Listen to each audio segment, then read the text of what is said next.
For more than 35 years, the internet hasn't stopped changing our lives in ways earlier generations could never have imagined. But for every benefit it brings, cyberspace also harbors a dark side, providing new frontiers for espionage, crime, and terror. Since the beginning, hackers have moved in and out of the shadowy dark web, exploiting networks for good and for ill.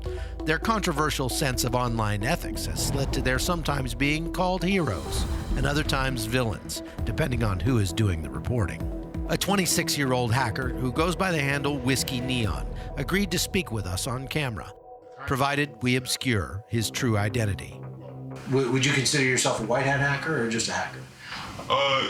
There's different ways of defining that. I would consider myself gray hat, where I may break laws, but I don't do anything inherently malicious. Do you see yourself as one of those guys that, look, I go out and break things so that people will fix them before somebody really gets hurt? You know, like the guy who took over an airplane recently, just to prove that to the FBI it can be done. You know, like right. Yeah, I hung out with him like a week after that happened, and so I kind of share that mindset. But at the end of the day, I'm scared to do what he did because look what happened to him. Right. He may not have gone to jail, but do you know about his company anymore? Because it's done. Yeah.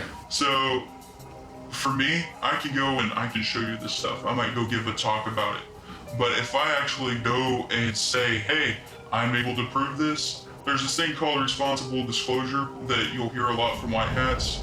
But in my experience, I've faced lawsuits, I've faced a lot of threats that it was just me trying to help. Right. I learned that lesson when I was under the age of 18, that going to a company, explaining how you own their entire company and trying to walk them through the process actually can get you in a lot of trouble.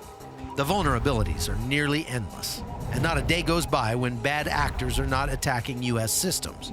The 2016 election will go down in history as one of the most contentious and divisive of modern times, and now more than ever, ensuring the integrity of the system is absolutely vital to our notion of democracy. What are the chances that the political process could be affected by hackers? It already is.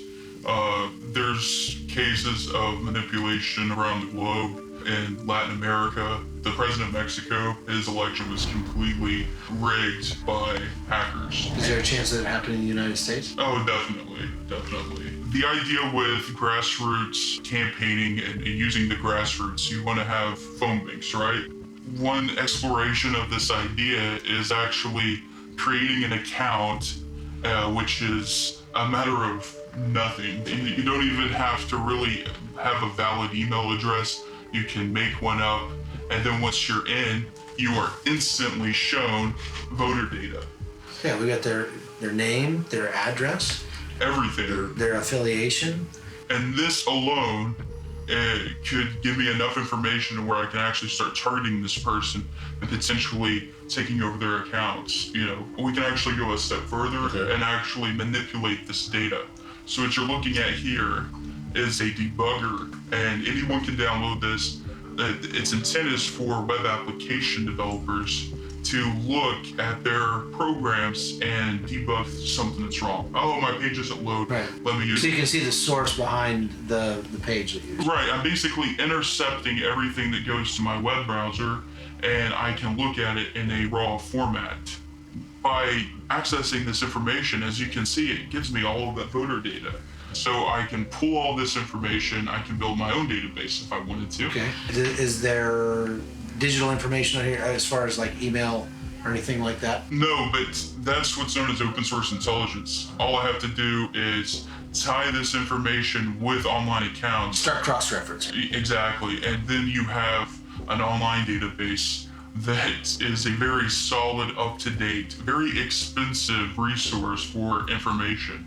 This is up-to-date, very valuable data that the parties pay a hefty fee to acquire. So if we're talking about moving to online voting, right, what do you see as the dangers there? Imagine in the case of whatever state, they're doing their phone banking, they're campaigning hard. I can actually make that candidate's phone bank think that, oh, they're going to vote for us. They're doing great. Or they're doing poorly. They look at polling data. That's cool. Phone banks are where they really get their analytical information. So in reality, as you as just a hacker in your basement, Right. you could go in and manipulate these phone banks such that the campaign looking at the results of this is saying, we don't need to allocate as much money to this state because we've already got that one locked up. Exactly. And therefore, they're looking at false data. Exactly. So therefore, they end up losing the state that they might have actually won if they had put more resources there. This looks astoundingly simple. And it is, actually. This took me maybe an hour to do. What I did, that's actually a felony. And I didn't do anything to actually manipulate it. The potential was there. I saw this vulnerability, but am I going to tell Hillary Clinton of all people that I can manipulate her campaign? Hell no, not in a million years. The Chinese military is just one of several foreign countries reputed to be actively attempting to hack U.S. government institutions. In this nondescript white building in Shanghai, thousands of hackers go to work each day with one goal: to gain an advantage for their country. And there's no doubt they're taking no small interest in the U.S. presidential election. So if you could do this, or if just somebody who wanted to give Hillary an edge or give Trump an edge could do it, what could China do? There's so much here that they could grab onto with, tens of thousands of hackers funded by the state. That's horrifying. Yeah, and this is just on the phone bank. So imagine if we made that shift to, hey, we're going to all vote online.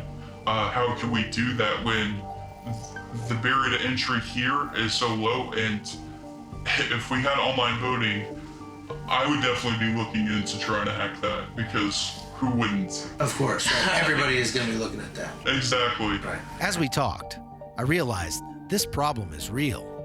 It's happening in this election, and it only serves to underscore how vital it is that each one of us lets nothing stand between us and our vote this year. Freedom hangs in the balance. For NRA News, I'm Chuck Holton.